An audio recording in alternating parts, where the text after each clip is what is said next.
नमस्कार, मैं हूं मृत्युंजय कुमार झा और हमारा खास वेबिनार ऑप्शंस एंड इंडाइसेस इसमें आपका स्वागत है। और इस खास वेबिनार में हम आपको बताएंगे कि ऑप्शंस में, कमोडिटीज के ऑप्शंस में ट्रेड के कितने ऑप्शंस हैं, इंडाइसेस में कारोबार करना कितना आसान है, इसकी बारीकियां क्या हैं, इसी पर हम बात करेंगे बिल्कुल आसान भाषा में। और आपको ये हमारे एक्सपर्ट पैनल बताएंगे कि आपके लिए कितना बड़ा विकल्प कमोडिटी मार्केट में इस वक्त मौजूद है और इसका फायदा आप किस तरह से उठा सकते हैं। इस पर चर्चा के लिए हमारे साथ मेहमानों का एक बड़ा पैनल इस वक्त जुड़ा है। सबसे पहले अपने मेहमानों से आपका परिचय करा दें। हमारे साथ हैं डीके अग्रवाल जी, डायरेक्टर हैं एसएमसी ग्लोबल के। हमारे साथ ऋषि नथानी हैं, head business development and marketing MCX के। हमारे साथ प्रवीण डीजी हैं, हेड इंडेक्स डेरिवेटिव एमसीएक्स के।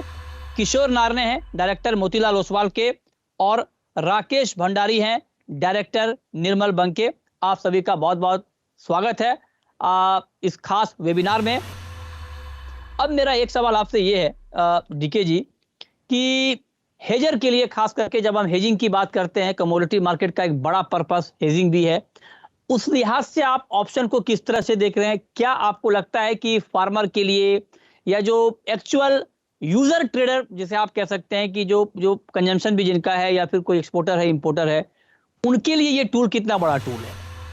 जब इस मार्केट के अंदर ऑप्शंस के कॉन्ट्रैक्ट नहीं थे, उस समय जब हम हेजर्स को अप्रोच करते थे, मैन्युफैक्चरर्स को, इंपोर्टर्स को, एक्सपोर्टर्स को या फार्मर्स को, तो ये बात सामने आती थी कि अगर उन्होंने यहाँ पर हेज किया तो उसके बहुत सारे दिक्कतें आती थी।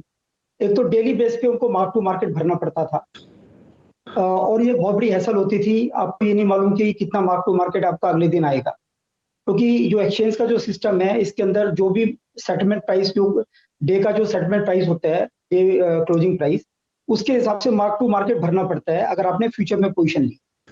अगर कोई हेजर यहाँ पर हेज करता था तो उसको वो mark to market daily basis पे एक्सचेंज के अंदर भरना पड़ता था, जो कि एक मैनेज करना बहुत बड़ी हैसल है। दूसरा, क्योंकि लोग इसमें इंश्योरेंस चाहते थे, वो ये मान के चलते थे कि कोई ऐसी प्रोडक्ट हो जिसमें कि हम एक पर्टिकुलर कॉस्ट दे दें और उसके बाद हमारी डाउन साइड लिमिटेड हो जाए।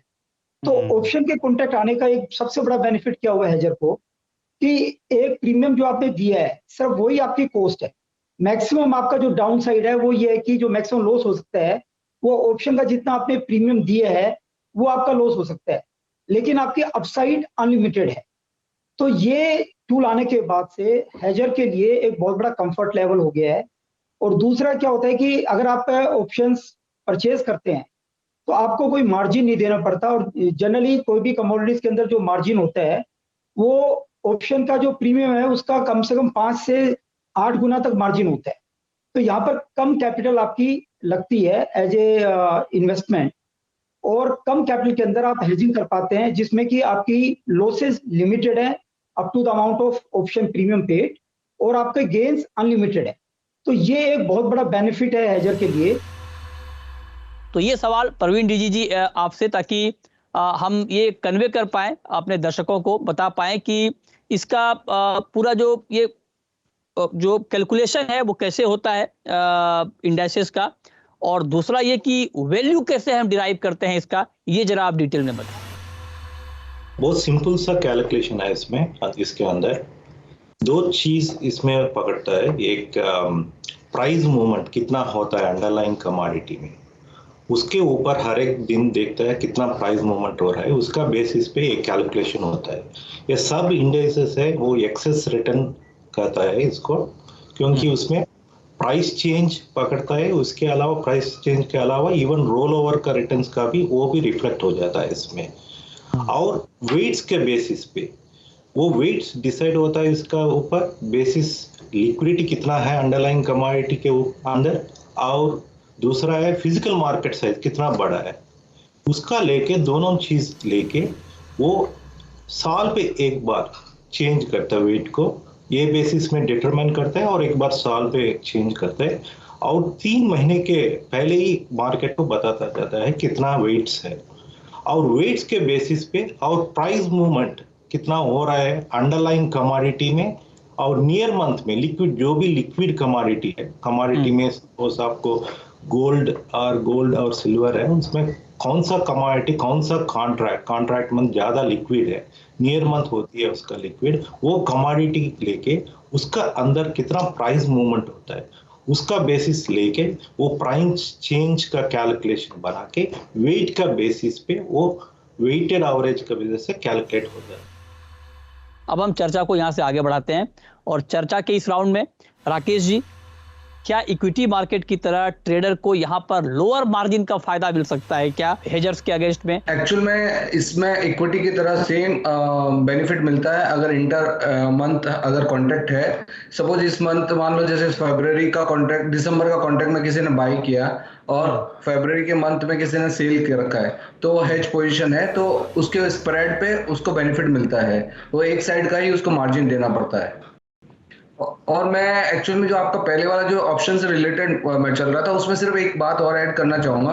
ऑप्शन का बेनिफिट एक और है, जब आपको कोई इवेंट चल रहा हो, बड़ा इवेंट आने वाला हो, जैसे कोई शाम को फेड की मीटिंग है, बजट आ रहा है, उस वक्त में आपको सर्टेनिटी नहीं है कि बाजार एक साइड में नीचे जाएगा या एक साइड में ऊपर जाता है, बहुत बड़े मूवमेंट आते हैं, उस वक्त में भी आपके ऑप्शन में मिनिमम अमाउंट के रिस्क पे आप बड़ा पोजीशन ले सकते हैं। तो ये एक एडिशनल बेनिफिट है ऑप्शंस का। अब किशोर जी मैं आपके पास आता हूं, चूंकि आप डे टू डे मार्केट को भी बहुत क्लोजली ट्रैक करते हैं, कमोडिटी मार्केट को और इंटरनेशनली भी। आप जरा बताएं कि कमोडिटी मार्केट का नेचर क्या ज्यादा फेवरेबल है ऑप्शंस के लिए? कमोडिटी मार्केट्स ऐसा मार्केट्स है कि हाई वॉल्यूम और लो वॉलेटिलिटी का मार्केट्स है। एक्चुअली अगर कंपैरेटिवली इक्विटी और कमोडिटी में कंपेयर करेंगे, हमेशा इक्विटी में वॉलेटिलिटी ज्यादा रहता है और उसके वजह से आपको स्विंग मिल जाता है। कमोडिटी मार्केट्स प्रिडोमिनेंटली रेंज में रहता है बहुत, अनटिल अनलेस कि हालांकि बड़े बड़े फंडामेंटल्स जो उसमें बदलाव आता है तब बड़ा मूवमेंट आता है, अदरवाइज आपको एक रेंज में चलता है। तो जब भी आपको कमोडिटीज में ट्रेड करना है, इसलिए हम क्वांटिटी हायर रहता है कि आपको 1000 बैरल का क्रूड का कॉन्ट्रैक्ट हो गया, 10 टन का आपका कोई भी एग्रीकल्चर कमोडिटीज हो गया, मतलब 1 किलो का गोल्ड हो गया। सो मतलब क्वांटिटी हमेशा हायर रहता है। बट उसी चीज को अगर ऑप्शन में कन्वर्ट करते हैं, ऑप्शन में क्या होता है कि अंडरलाइंग वॉलेटिलिटी का 1/3 या 1/4 वॉलेटिलिटी आपको ऑप्शन में मिलेगा। तो आपको क्रूड, फॉर एग्जांपल क्रूड अगर 1% का मूवमेंट आ गया आज इंट्राडे में, तो आपका ऑप्शन में शायद 1/4% का या 1/3% का, मतलब 1/3 ऑफ इट का जो है वो मूवमेंट ओकेशनली आता है। उसी हिसाब से आपका रिस्क जो है 1/4 हो गया। तो एक बार फिर से मैं आपको बताना चाहता हूं एकदम सिंपल लैंग्वेज में ये कि ऑप्शन ट्रेडिंग है क्या, तो ये आपके लिए हेजिंग का एक अच्छा जरिया है। इसमें आप फ्यूचर में खरीद कर ऑप्शन में बेचने का विकल्प आपके पास होता है और इसको हेजिंग कहते हैं, हेजिंग कर सकते हैं इसके जरिए। कॉल के सौदे में तेजी से आपको फायदा होता है अगर कॉल आप लेते हैं। पुट में गिरावट पर आपको फायदा होता है, आपको अंदाजा लग जाता है, अगर आपको अंदाजा ये लग रहा है कि आगे तेजी की संभावना है या गिरावट की, तो उसी हिसाब से आप कॉल पुट को चूज करते हैं। और एक बड़ी बात इसमें यह है कि नुकसान की गुंजाइश तो सीमित है ही, उसको आप तय कर सकते हैं, ज्यादा फायदा यहाँ पर आपको मिल सकता है और फ्यूचर के मुकाबले सस्ता होता है। ये इसके कुछ फीचर्स हैं ऑप्शंस के। अब मैं ऋषि जी दूसरे राउंड में आपसे ये पूछना चाह रहा हूं कि अभी जो ऑप्शंस आपके एक्सचेंज पर उपलब्ध हैं, मौजूद हैं, आप पहले ये बता दें जो दर्शक हमारे साथ इस वक्त जुड़े हैं कि उन ऑप्शंस को कैसा रिस्पांस इस वक्त मिल रहा है और उसमें क्यों लोगों को आना चाहिए, क्यों पार्टिसिपेट करना चाहिए, उसमें क्या और फीचर हैं जिससे आपको लगता है कि ये अट्रैक्टिव है ट्रेडर के लिए, इन्वेस्टर के लिए। हमारे यहाँ हमने देखा है कि पिछले वर्ष के मुताबिक ऑप्शंस में बहुत बड़ी बढ़ोतरी आई है पार्टिसिपेशन में। आज के दिन जो रिटेल निवेशक है या बड़े हेजर्स हैं, सबके लिए ये ऑप्शंस कॉन्ट्रैक्ट एक बड़ा रिस्क मैनेजमेंट टूल है। आज जब मेक्सिको जैसा देश अपने पूरे कच्चे तेल का एक्सपोर्ट को ऑप्शंस के माध्यम से हेज कर सकता है, तो फिर तो कॉर्पोरेट्स को और इंडिविजुअल्स को तो अपना रिस्क जरूर हेज करना चाहिए। तो इसलिए हम देख रहे हैं कि इसमें एक अंडरस्टैंडिंग आ रही है लोगों में, एक हम जो अवेयरनेस क्रिएट कर रहे हैं लोगों में, उसके कारण भी लोगों में अंडरस्टैंडिंग आ रही है, एक अवेयरनेस बढ़ रहा है और ऑप्शंस की तरफ लोगों का रुझान बढ़ रहा है। और हम यही देख रहे हैं कि ऑप्शंस में ज्यादा से ज्यादा पार्टिसिपेशन दिन प्रतिदिन आ रहा है। और ऑप्शंस में एक बहुत ही सरल और सुगम तरीका है अपने मार्केट में पार्टिसिपेट करने में और अपने रिस्क को मैनेज करने में। और कोई अगर नया निवेशक भी उस मार्केट में आना चाहे प्रॉपर नॉलेज और इंफॉर्मेशन के साथ ही आए, तो मेरा यही मानना है कि ऑप्शंस में एक बढ़िया तरीका है लोगों को मार्केट में एक्सेस लेने का विद लिमिटेड लायबिलिटी और लॉस। छोटा सा ब्रेक के बाद इस पर कुछ और महत्वपूर्ण चर्चा।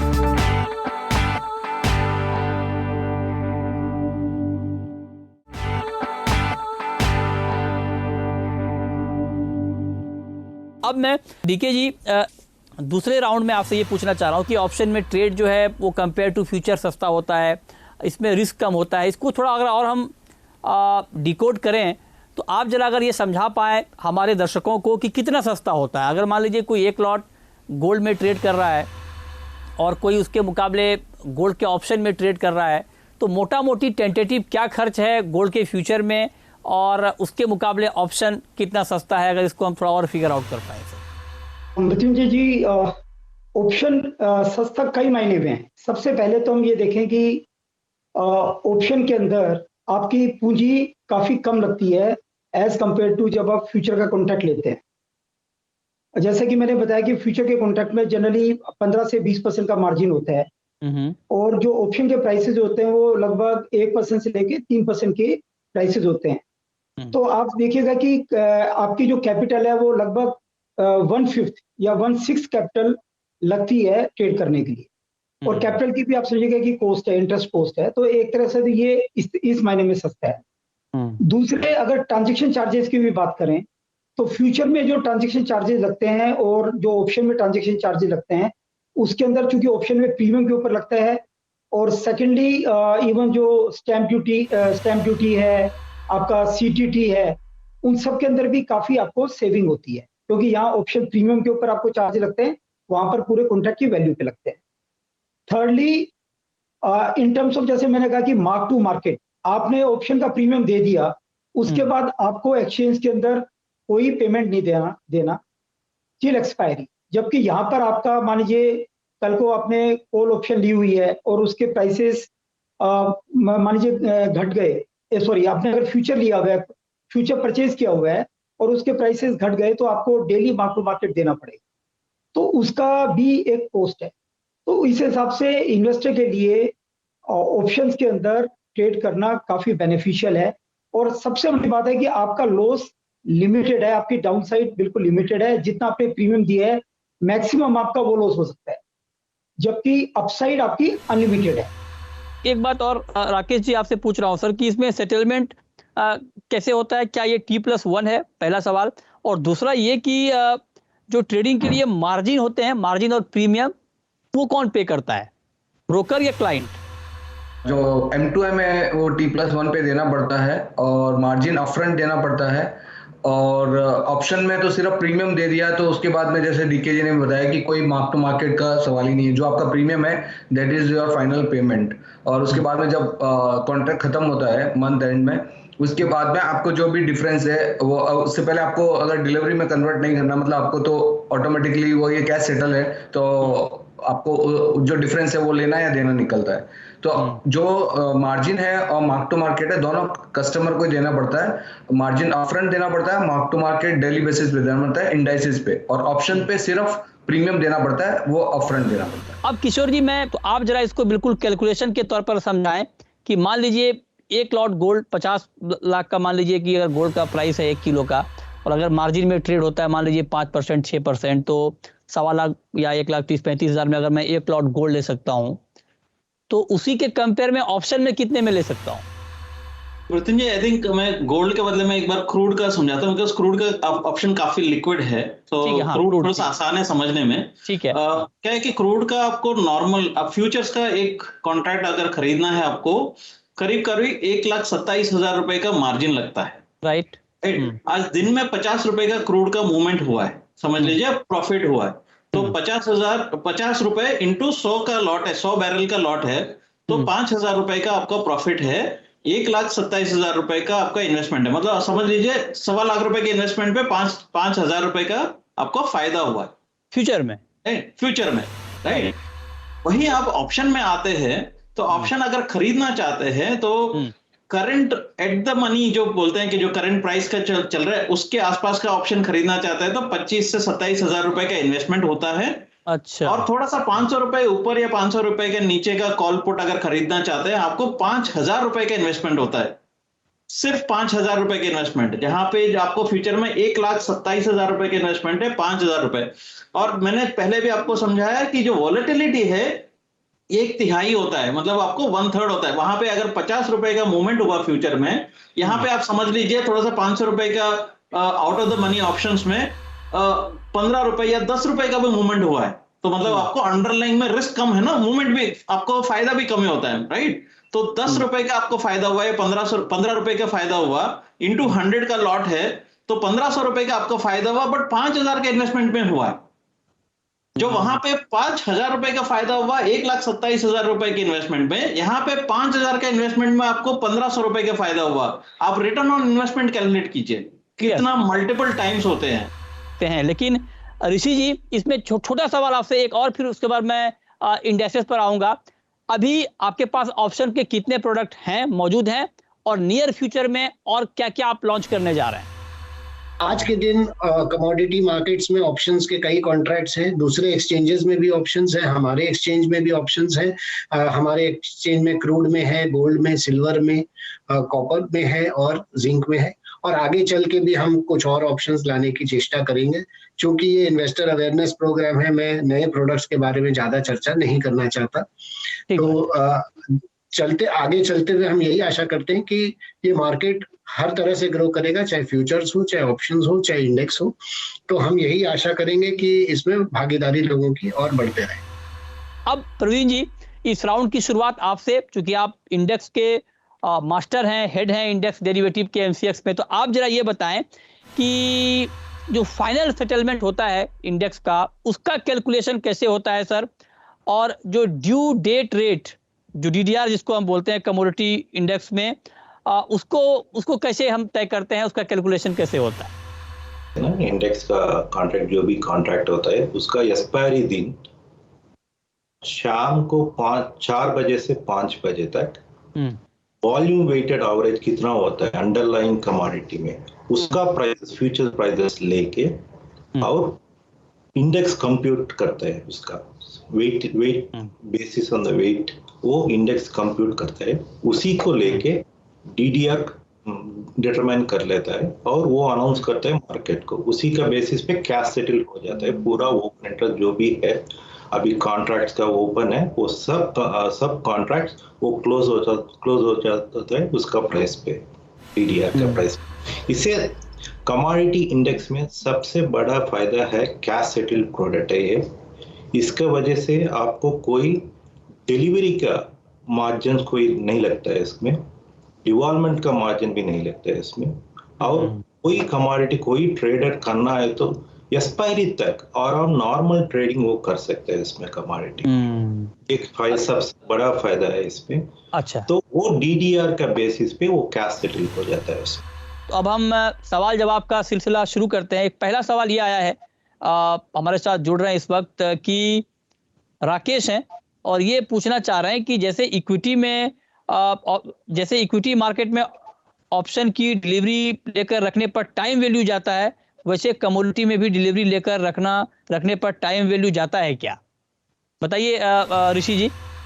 देखिए, ऑप्शन में दो चीज होते हैं, एक रिस्क प्रीमियम और एक जो प्रीमियम होता है ऑप्शन का, उसमें 2 पार्ट होते हैं। वैसे तो कई पार्ट होते हैं ग्रीक से, अगर आप देखें ऑप्शन ग्रीक से, बट मेनली रिस्क और टाइम दोनों होता है। तो टाइम वैल्यू इरोजन तो कोई भी ऑप्शन में होगा ही जैसे जैसे समय बीतता जाएगा। एक सवाल सर और आ रहा है, ये सवाल ऑप्शन के लिए कि क्या ऑप्शन पेचीदा भी होता है क्या, क्योंकि भाव सिर्फ अंडरलाइन के मूवमेंट पर निर्भर नहीं करता है? इसका जवाब राकेश जी। पेचीदा से क्या उनका मनसा है मैं नहीं समझ पा रहा हूँ, बट बहुत ही ट्रांसपेरेंट मार्केट है इंडिया का, इतना अच्छा रेगुलेटर है, और मेरे को लगता है कि सेबी और आरबीआई के जैसा रेगुलेटर मुझे नहीं लगता है कि वर्ल्ड में कोई और लेवल पे होगा, और इतने ज़्यादा मतलब कंप्लाइंसेज है कि इसमें पेचीदा जैसा वर्ड एक्चुअल में यूज करना ही मतलब गलत है। तो जो है सब ट्रांसपेरेंट है। मुझे समझना है कि वो पेचीदा क्या कहना चाह रहे हैं मतलब। पेचीदा मतलब वो जानना चाह रहे हैं कहीं कॉम्प्लेक्स तो नहीं है प्रोसेस?